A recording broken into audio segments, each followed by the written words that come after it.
I am really delighted to be a part of the international conference, which is attended by eminent personalities and distinguished scientists from all over the world. I welcome all of you to New Delhi. It gives me great satisfaction to inaugurate this conference, which focuses on bridging the gap between research and impact in order to achieve resilient, equitable, and just agri-food systems. Ladies and gentlemen, as I understand, the theme for this conference, from research to impact towards just and resilient agri-food systems, is quite profound. The evolution of human beings from hunting primates to food cultivators sums up a fascinating cultivational journey. The irony is that as we enter the modern age, we are still grappling with the challenges of attaining just and resilient agri-food systems. Each word in this theme is not only desirable, novel, and ambitious, but also showcases the need of the hour. A society, irrespective of its prosperity, will cease to exist if it is devoid of justice. Any system of thought, any institution, or any arrangement will be untenable if it is unjust. But when it comes to gender justice, agriculture, which is known as the oldest science, is found wanting even in the modern times. Let me remind you that the disruption caused by the COVID-19 pandemic has adversely affected industries and services. In these trying circumstances, agriculture gives hope. Humanity cannot survive without food grains. However, the pandemic has also brought to the fore a strong correlation between the agri-food systems and structural inequality in society. As compared to men, women suffered more jobless loss in the pandemic years that triggered migrations. At the global level, we have seen that women have been kept outside the agri-food systems for long. For example, women are unpaid workers, tillers and farmers in the field, but not the owners of the land. They form the bulk of the lowest pyramid of the agriculture structure, but they are denied the opportunity to climb the ladder to assume the role of decision makers. Women sow, grow, harvest, process, and market our food. They are indispensable in making every grain reach from farm to plate. But still, across the world, they are held back and stopped by discriminatory social norms and barriers to knowledge, ownership, assets, resources, and social networks. Their contribution is not recognized, their role is marginalized, and their agency is denied in the whole chain of the agri-food systems. This story needs to change. In India, we have been witnessing those changes, with women getting more empowered through legislative and governmental interventions. There are many stories of women turning into successful entrepreneurs in this sector. Modern women are not abala but sabala, that is, not helpless but powerful. We need not only women's development but women-led development. Hence, making our agri-food systems more just, inclusive, and equitable is not only desirable but also crucial for the well-being of the planet and humankind.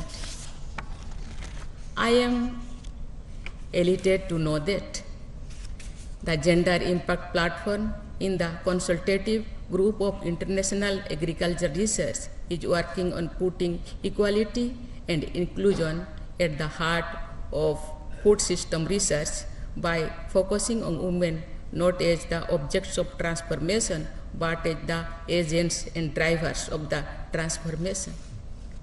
I extend my congratulations as well as well-best wishes to the CGIAR, ICAR, which together are addressing the important issues of gender and social inclusion in the agri-food systems. Ladies and gentlemen, this crisis of COVID-19 conflict and climate change have aggravated the challenges and problems faced by the agri-food systems. Climate change is an existential threat.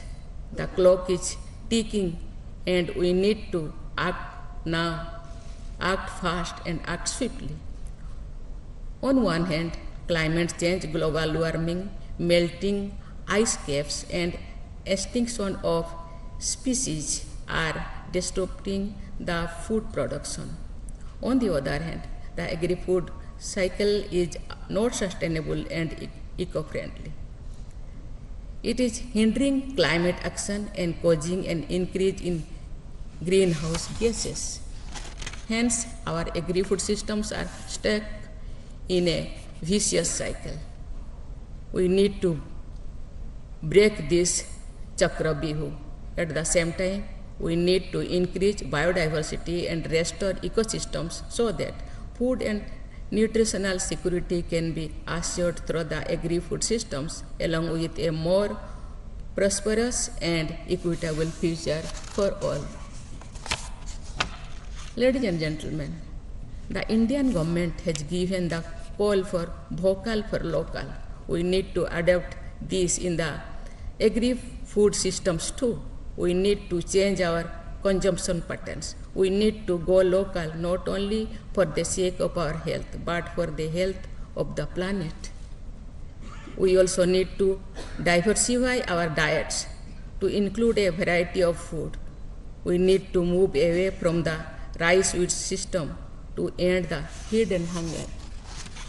In this context, we can all remember the Global Conference on Millets, also called Sri Anna, which was held in this very auditorium in March this year. After persisting efforts by India, the year 2023 was declared the International Year of Millets by the United Nations. While the pandemic showed the fundamental strength of agriculture, it also exposed the sector's worst vulnerability. Agriculture cannot be promoted solely on the commercial considerations. This sector's social obligations is critical to survival of humanity. Similarly, the ongoing conflicts in some parts of the world have impeded the upstream and downstream processes of the agri-food systems, whether it be the availability and the price of key intermediate inputs or the supply or marketing of the output. Ladies and gentlemen, for ecologically sustainable, ethically desirable, economically affordable and socially justifiable production, we need research which can enable conditions to reach these goals. We need a systematic understanding of how to transform the agri-food systems, and I hope that this conference and this esteemed community will take all the measures and steps to achieve these milestones. The agri-food systems should be resilient and agile so that they can withstand shocks and disruptions to make nutritious and healthy diets more accessible, available, and affordable for all. At the same time, they should be more just, equitable, and sustainable. Today, the best of the minds in this field are here. I hope and wish that during the next 4 days in your deliberations, you will consider all the issues and will pave the way for positive transformation of the agri-food systems. I will end my speech on the same note with which I started. I said at the beginning of this address that each word in the theme of this conference is desirable, noble, and ambitious. I would make an addition that it is actually achievable if we work collectively towards that end, if we harness the potential of research to create an approach which is just and inclusive of all voices. Thank you. Jai Hind, Jai Bharat.